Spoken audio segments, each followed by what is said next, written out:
नमस्कार श्रोताओं, कहानियों का कारवां में आप सबका स्वागत है। मैं बिंदु साधु आज आप लोगों के लिए कथा सम्राट मुंशी प्रेमचंद जी की एक कहानी कफन लेके आई हूँ। झोंपड़े के द्वार पर बाप और बेटा दोनों एक बुझे हुए अलाव के सामने चुपचाप बैठे थे और अंदर बेटे की जवान बीवी बुधिया प्रसव वेदना से पछाड़ खा रही थी। रह रहकर उसके मुंह से दिल हिला देने वाली आवाज़ निकलती थी कि दोनों कलेजा थाम लेते। जाड़े की रात थी, प्रकृति सन्नाटे में डूबी हुई थी, सारा गांव अंधकारमय हो गया था। घीसू ने कहा, मालूम होता है बच्चे की नहीं, सारा दिन दौड़ते हो गए, जा देख तो आ। माधव चिढ़कर बोला, मरना ही है तो जल्दी मर क्यों नहीं जाती, देखकर क्या करूं। तू बड़ा बेदर्द है बे, साल भर जिसके साथ सुख चैन से रहा उसी के साथ इतनी बेवफाई। तो मुझसे तो उसका तड़पना हाथ पांव पटकना नहीं देखा जाता। चमारों का कुनबा था, सारे गांव में बदनाम। घीसू एक दिन काम करता तो 3 दिन आराम करता। माधव इतना कामचोर था कि आधे घंटे काम करता तो घंटे भर चिलम पीता। इसीलिए उन्हें कोई मजदूरी नहीं देता। घर में मुट्ठी भर भी अनाज मौजूद हो तो उनके लिए काम करने की कसम थी। जब 2-4 फाके हो जाते तो घीसू पेड़ पर चढ़कर लकड़ियाँ तोड़ लाता और माधव बाजार से बेच आता। जब तक वह पैसे रहते दोनों इधर उधर मारे मारे फिरते। गांव में काम की कमी नहीं थी, किसानों का गांव था, मेहनती आदमी के लिए 50 काम थे। मगर इन दोनों को उसी वक्त बुलाते जब 2 आदमियों से एक का काम पाकर भी संतोष कर लेने के सिवाय और कोई चारा न होता। अगर दोनों साधु होते तो उन्हें संतोष और धैर्य के लिए संयम और नियम की बिल्कुल ज़रूरत नहीं थी। यह तो इनकी प्रकृति थी। विचित्र बात यह थी कि घर में मिट्टी के 2-4 बर्तन के सिवाय कोई संपत्ति नहीं थी। फटे चिथड़ों से अपनी नग्नता को ढांकते हुए जिए जाते थे, संसार की चिंताओं से मुक्त, कर्ज से लदे हुए। गालियां भी खाते, मार भी खाते, मगर कोई गम नहीं। दिन इतने कि वसूली की आशा न रहने पर भी लोग इन्हें कुछ न कुछ कर्ज दे देते। मटर आलू की फसल में दूसरों के खेतों से मटर या आलू उखाड़ लाते और भून भान कर खा लेते। 10-5 ऊख उखाड़ लाते, रात को चूस लेते। घीसू ने इसी आकाशवृत्ति से 60 साल की उम्र काट दी। माधव भी सपूत बेटे की तरह बाप ही के पद चिन्हों पर चल रहा था, बिल्कुल उसका नाम और भी उजागर कर रहा था। इस वक्त भी दोनों अलाव के सामने बैठकर आलू भून रहे थे, जो कि किसी खेत से खोदकर लाए गए थे। घीसू की स्त्री तो बहुत दिन हुए देहांत हो गया। माधव का ब्याह पिछले साल हुआ था। जब से ये औरत आई थी उसने इस खानदान में व्यवस्था की नींव डाली थी। इन दोनों बेगैरतों को दो चक भरती रहती। जब से वह आई ये दोनों और भी आलसी और आराम तलब हो गए थे, बल्कि कुछ अकड़ने भी लगे थे।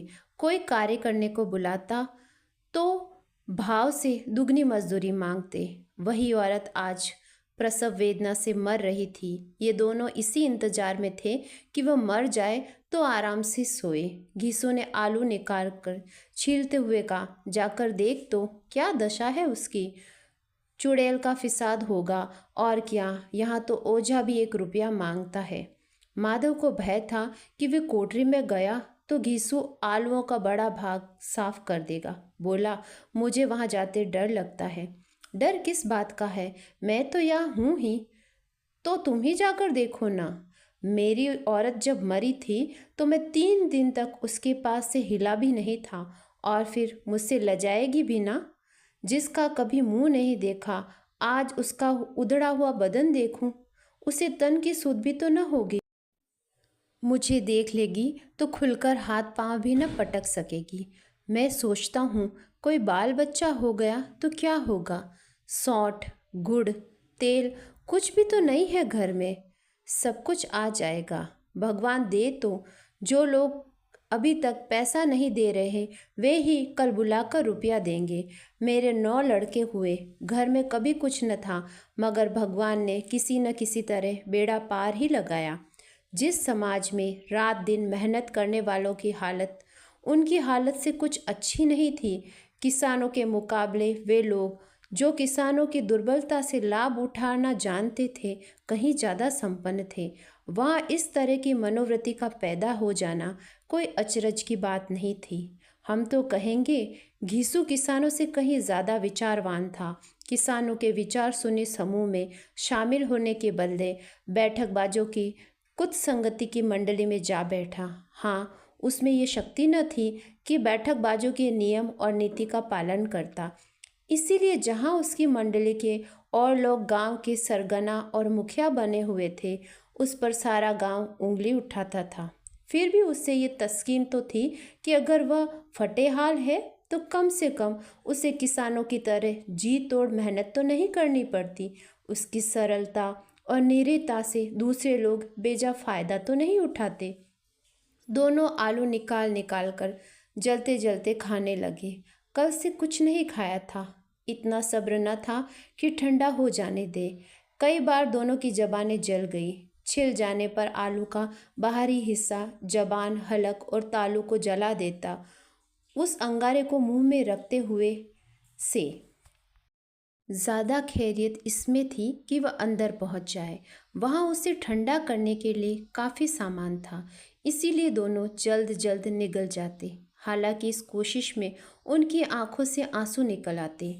घीसू को उस वक्त ठाकुर की बारात याद आई, जिसमें 20 साल पहले वह गया था। उस दावत में उसे जो तृप्ति मिली थी, वो उसके जीवन में एक याद रखने लायक बात थी, और आज भी उसकी याद ताज़ा थी। बोला, वह भोज नहीं भूलता।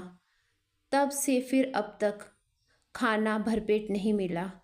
लड़की वालों ने सबको भर भर पेट पूड़ियाँ खिलाई थी। सबको, छोटे बड़े, सबने पूड़ियाँ खाई, और असली घी की चटनी, रायता, 3 तरह के सूखे साग, एक रस्सेदार तरकारी, दही, चटनी, मिठाई। अब क्या बताऊँ उस भोजन में क्या क्या स्वाद मिला। कोई रोक टोक नहीं थी, जो जी चाहो मांगो, जितना चाहो खाओ।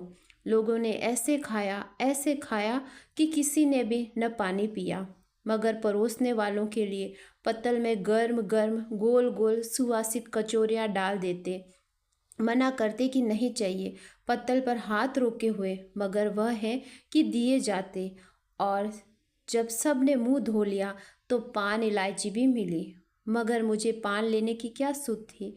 खड़ा हुआ न जाता, चटपट जाकर कंबल में लेट गया। ऐसा दिल दरिया था वह ठाकुर।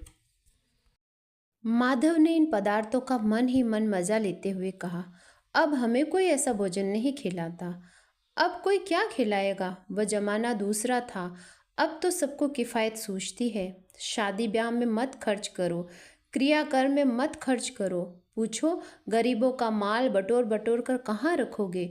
बटोरने में तो कमी नहीं है, हाँ, खर्चने में किफ़ायत सूझती है।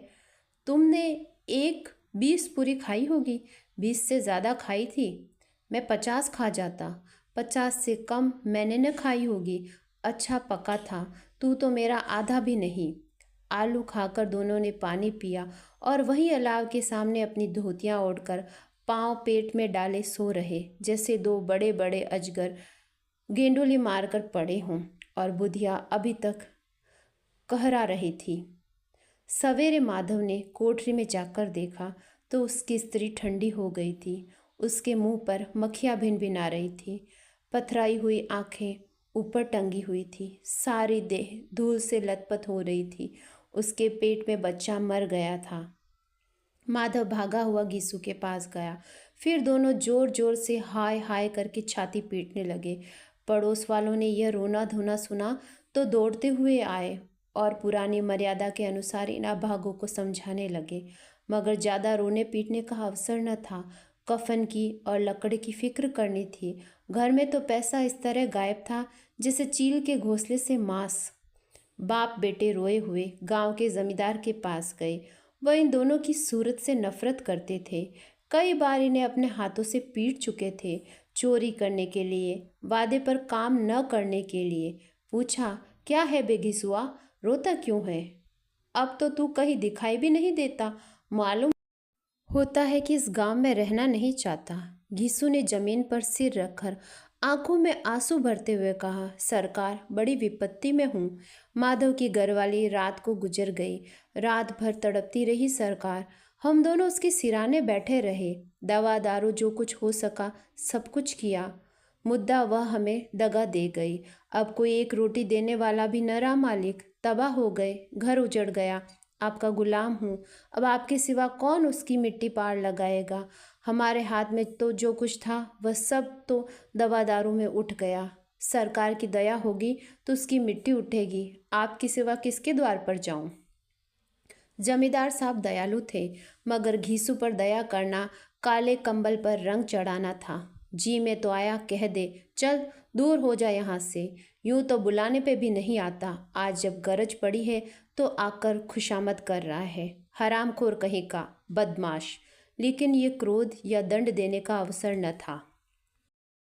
जी में कुटते हुए 2 रुपए निकाल कर फेंक दिए, मगर सांत्वना का एक भी शब्द मुंह से न निकला।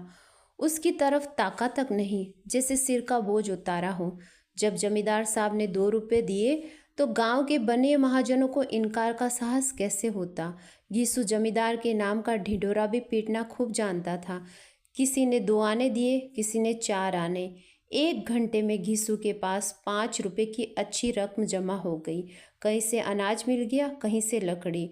और दोपहर को घीसू और माधव बाजार से कफन लाने चले। इधर लोग बांस वांस काटने लगे। गांव की नर्म दिल स्त्रियां आ आकर लाश देखती, उसकी बेकसी पर 2 बूंद आंसू गिरा कर चली जाती। बाजार में पहुंचकर घीसू बोला, लकड़ी तो उसे जलाने भर को मिल गई है, क्यों माधव?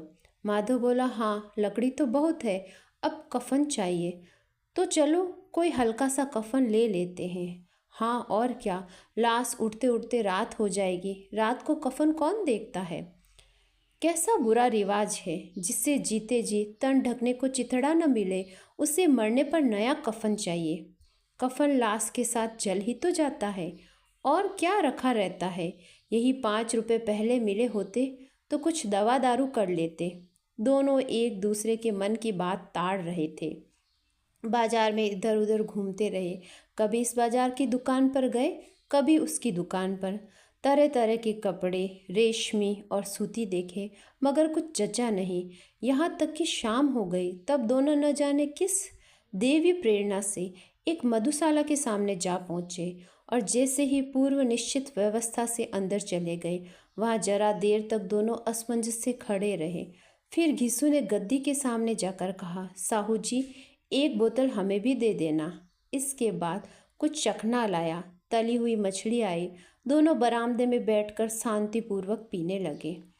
कई कुंजियाँ ताबड़तोड़ पीने के बाद दोनों सुरूर में आ गए। घिसू बोला, कफन लाने से क्या मिलता, आखिर जल ही तो जाता, कुछ बहू के साथ तो न जाता। माधव आसमान की तरफ देखकर बोला, मानो देवताओं को अपनी निष्पापता का साक्षी बना रहा हो। दुनिया का दस्तूर है, न लोग बामनों को हजारों रुपए क्यों दे देते? कौन देखता है परलोक में मिलता है या नहीं? बड़े आदमियों के पास धन है, फूके, हमारे पास फूकने को क्या है? लेकिन लोगों को जवाब क्या देंगे? लोग पूछेंगे नहीं कफन कहाँ है? घिसू हंसा, अबे कह देंगे रुपया कमर से खिसक गया, बहुत ढूंढा मिला नहीं। लोगों को विश्वास न आएगा, लेकिन फिर वही रुपया देंगे। माधव भी हंसा। इस अनपेक्षित सौभाग्य पर बोला, बड़ी अच्छी थी बेचारी, मरी तो खूब खिला पिलाकर। आधी बोतल से ज़्यादा उड़ेल दी। घिसू ने 2 सेर पूरियाँ मंगाई, चटनी, अचार।